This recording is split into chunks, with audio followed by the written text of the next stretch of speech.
Does having the National Guard there, and as well having the FBI, DEA, whatever, does that deter criminal activity?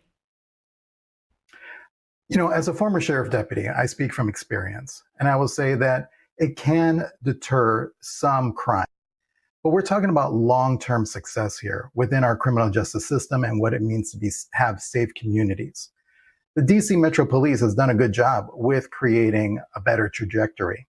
But we need to be able to do a better job with taxpayer money to be able to provide long-term solutions. When we look at DC, there is an incredible amount of poverty that's happening there. About 14% poverty. 21% is by Black residents that are living in poverty. And who is the crime affecting more? Well, it's affecting the Black community.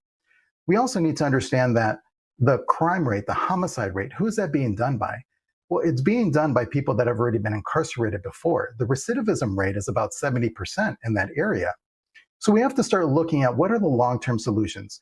Taking $90 million a month and pumping it into the National Guard doesn't necessarily create a long-term solution. What creates a long-term solution is taking that $90 million and being fiscally responsible with that money. Looking at social service programs like behavioral health, access to food security, giving people a better opportunity to pick a better path than taking a life of crime. I've seen it firsthand. I've seen that crossroad that people have been confronted with because it's a state of survival. And that's just the reality. It's not about being weak on crime. Trust me, I have arrested a ton of people. I've seen the worst in humanity.